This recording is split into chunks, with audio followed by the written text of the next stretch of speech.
Thank you for inviting me again. I was here 1 year ago.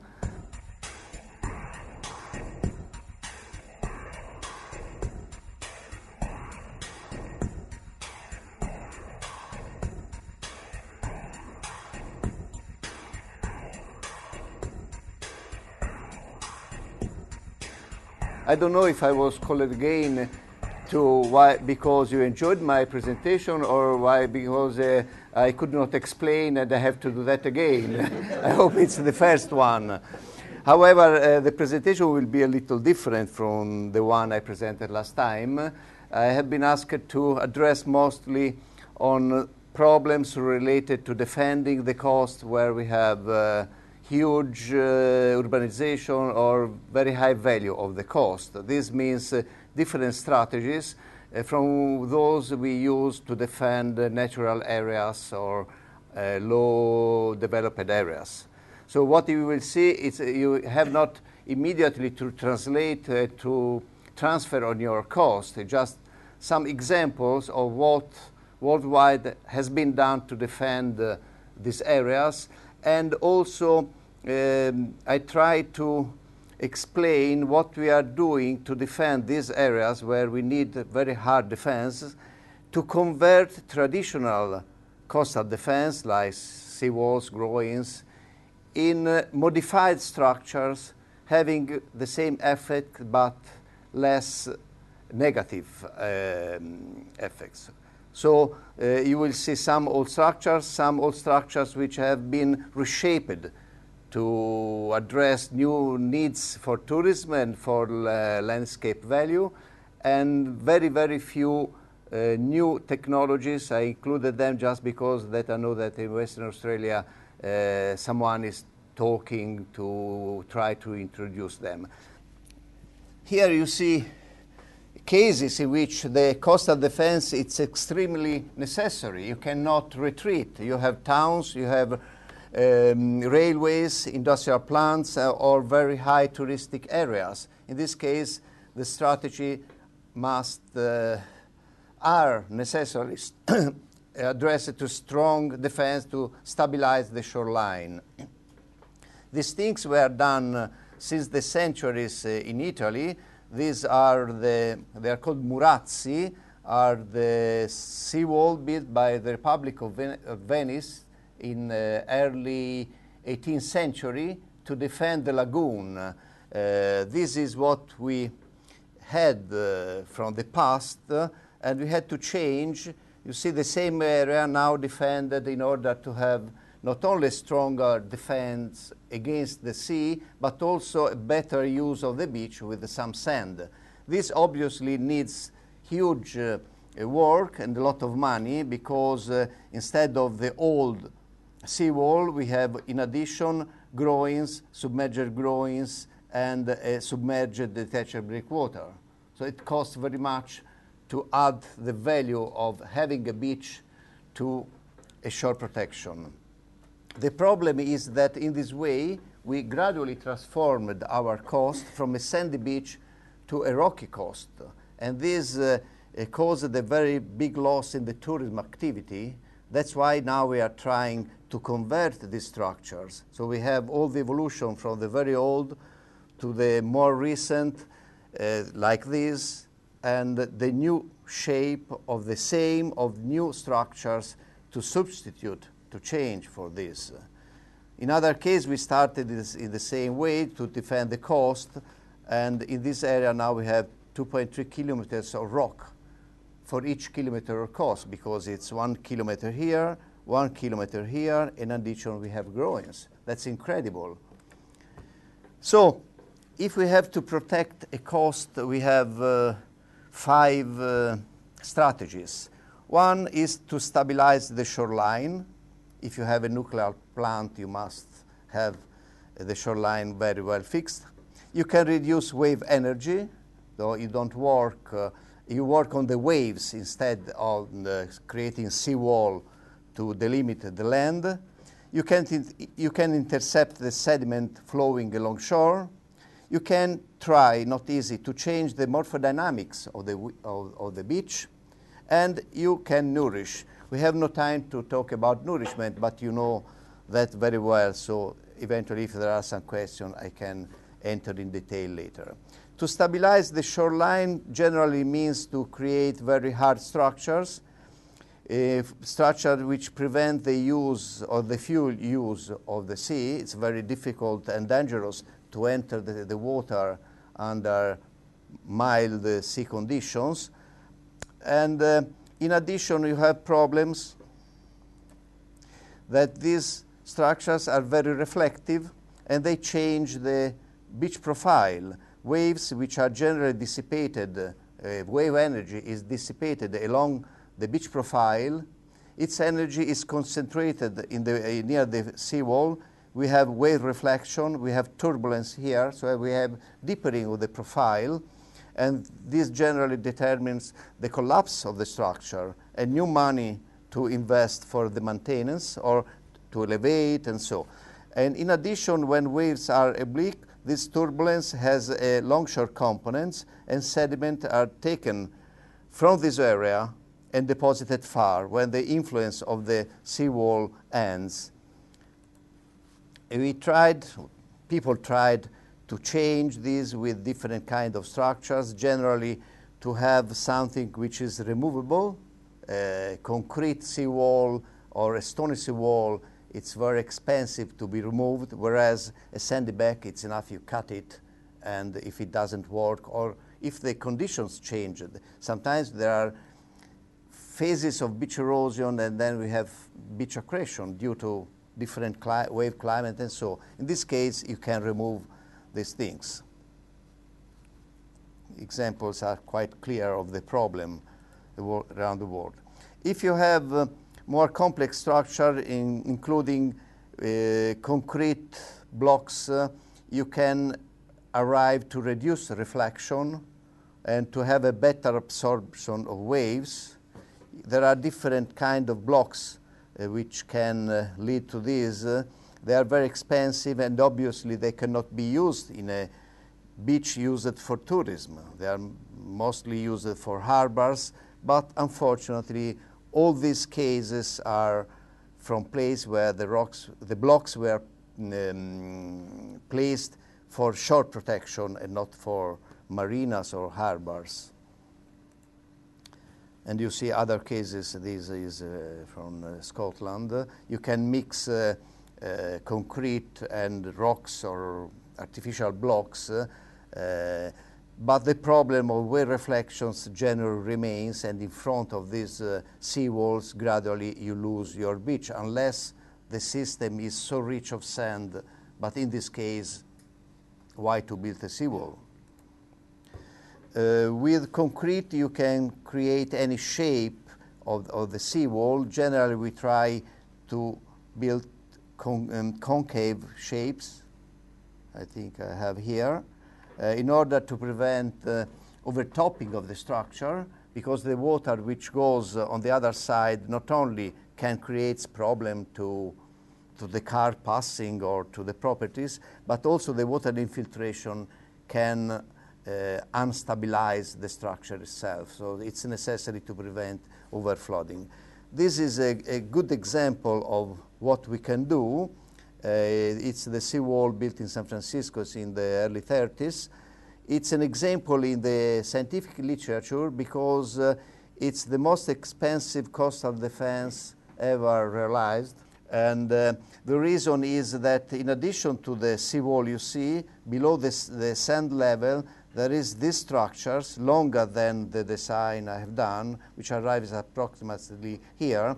And it's stairs which have been designed to trap sand once the sand was removed by a big storm. And actually, in this case, since then there was only one very big storm which completely uncovered the structure, but later sand returned. So this means that probably it's possible to build also reflective structures which do not increase beach erosion but are extremely expensive. These other structures in the Netherlands done to reduce the velocity of the backwash, because it's the backwash that removes the sand from the two of the structures. But also in this case, you see that it's quite expensive to defend the land in this way. Okay, this was the first way to stabilize the shoreline, because I don't want any retreat. I don't care to lose the sand, because probably the beach is not useful for touristic use or other. But what is important is to maintain the shoreline at that position, because I have very important structures, railroad, railway, industrial plants, and so on.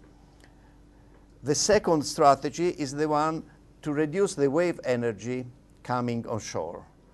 The textured breakwater are generally used for this. Waves are approaching, they are we have diffraction at the tips, so the wave crest form changes, and this induce a convergence. You have not to consider only the lower energy present here, which is actually present, but what generally creates the salient of the tombolo, it's not only the lower energy, it's the convergence of the longshore transport, which is induced by the structure itself. In this case, you have the creation of salient, obviously at the expenses of the lateral beaches. This is a good case of project, because it created only a small salient, and sand can go and can pass the structure. If you have the creation of a tombolo acts like a groin, and sand cannot pass and have to overtake the structure offshore. And going offshore, sediments are lost in a great part. In this case, you have the connection of the structure with the shoreline, and there is no possibility for sand to overpass the structure unless going offshore. And offshore you have wave reflection. So the sediments are pushed offshore, and they have to travel very far. Part are lost, and part can re-enter to the coast many kilometers down coast. So they protect the site where they are placed, but they create a very big impact down coast generally. This is a better result, in which you see it's exactly the same as a structure, but the distance from the shoreline was higher, and we have no tombolo formation. Nevertheless, you have erosion on the down drift coast, because sediments are not taken from the waves here, and so the longshore transport start again from here, removing sand. In Italy, unfortunately, we built a lot of these structures, mostly with the same design. The ministry was applying the same project everywhere, independently from the wave conditions, the beach slope, and so on. And we have areas where we have 200 structures like this for many and many kilometers. And the problem is that they protect too much the coast. You have no wave energy entering. I always say that the beach lives thanks to the waves. Nobody likes to go swimming in a lake, because the lake is muddy, the beach is very short, it's dirty, but this is the function of the waves. So the waves are good for the beaches. We must not think that we have to transform the sea in a lake to stabilize the coast. And if you must think that waves, it's energy coming from offshore and going onshore. Though there is no reason for which sand should be taken away. It's like if there is a wind coming towards you, sand cannot move in this direction. Sand moves in the direction of the wind.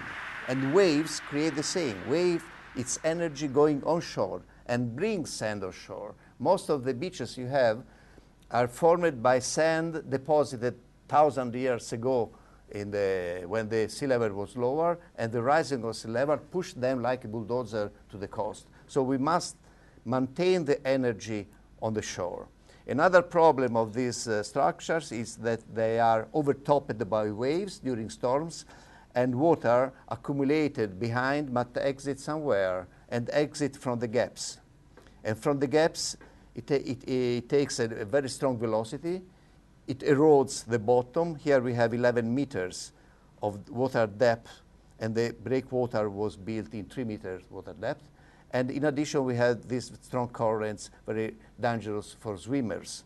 And if you are taken offshore by the currents, you cannot return inshore because you have to pass the currents, which has several meters per second of velocity, or you can cross the breakwater, which is obviously impossible. We had a lot of casualties in areas protected by such structures, also because people feel to be safer there.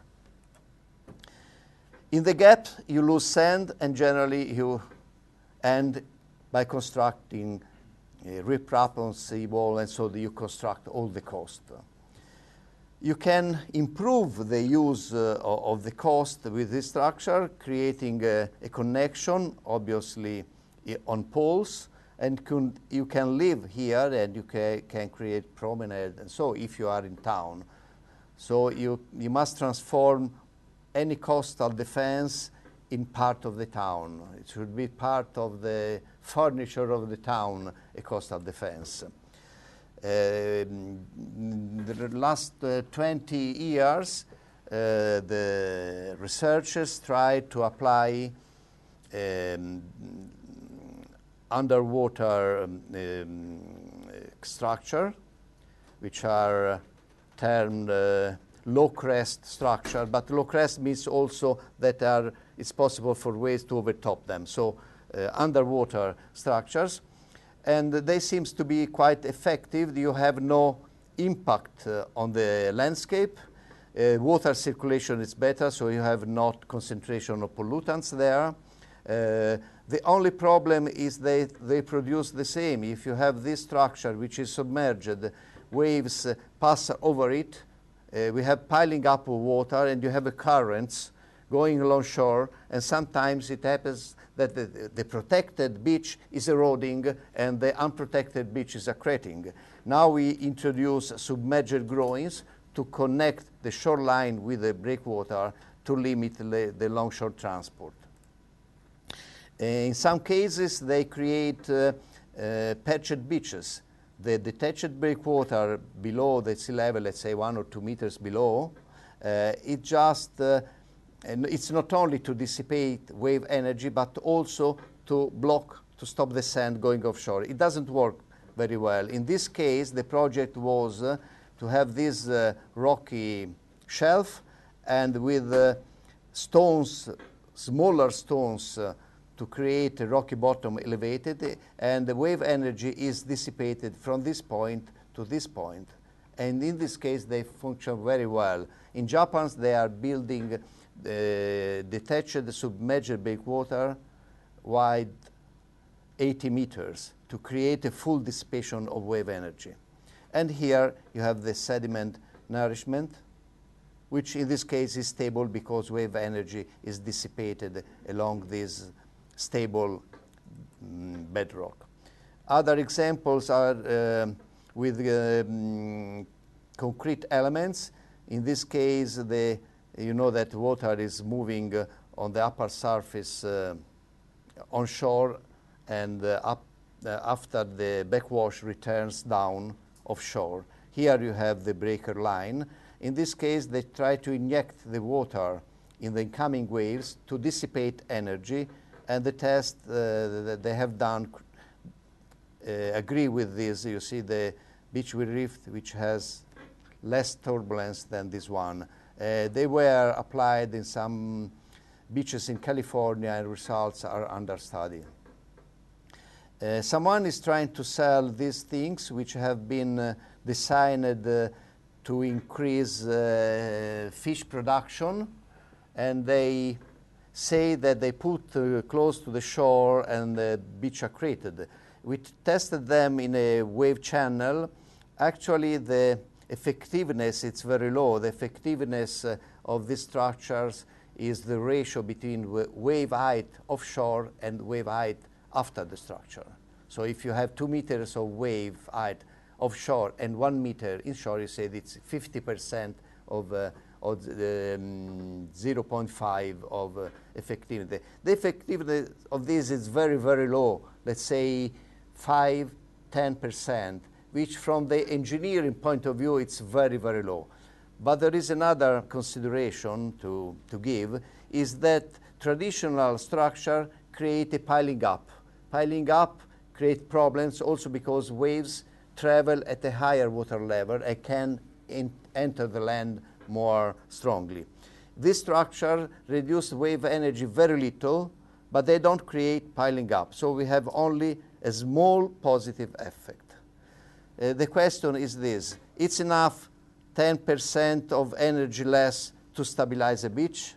It's very difficult. I always say, if the climate here changes and wave energy, for natural reason, is reduced by 5%, maybe that some beaches which are slowly eroding could be stable. We don't know. So it's not always necessary to create great changes to stabilize the beach. Probably sometimes it's enough to adjust, to reduce a little the energy to obtain this.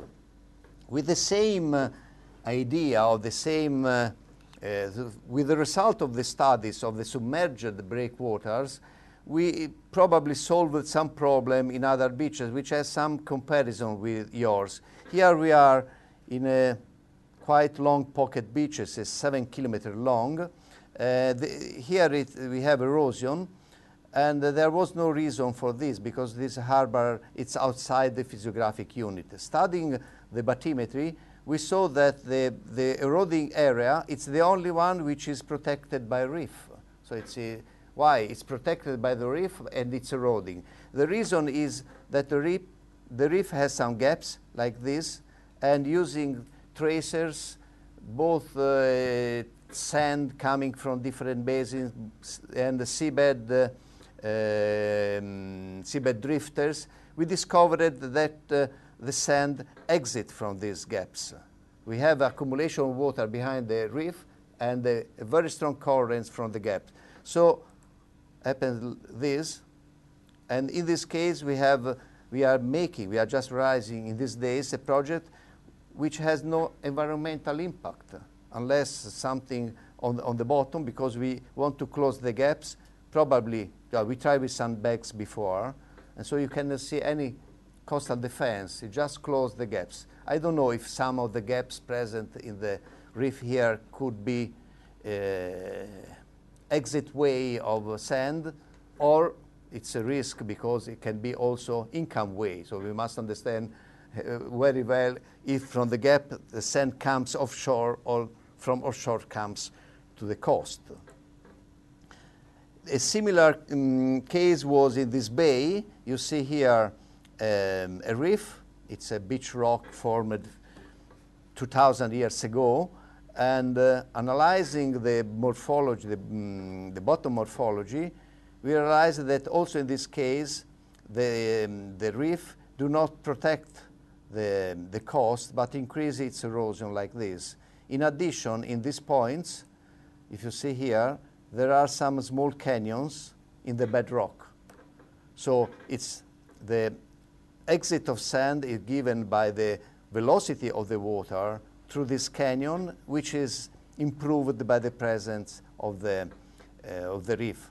So the project is based on the closure of this below with the soil and the nourishment. I don't enter in the nourishment problem. The same we are doing here. You see very well that where there are the gaps, the coast is eroding, and we are going to close these gaps here with rocks, because this is a beach rock which is exposed during low tide, and we cannot put a rubber tube or a geotextile tube there. An evolution of the detached breakwater are these round islands. One of the problems of the detached breakwater is that they create strong reflection of waves. So we have erosion offshore, you have acceleration of sediment transport in front. With the round island, the incoming waves are reflected, but not, they are dissipated like a lens which is a divergent lens. And in this case, you don't have erosion at the foot of the structure. If your platform is located at the right distance, they don't create very big tombolos, only a low tombolo which is overtopped by the water during storm, and sediment can bypass.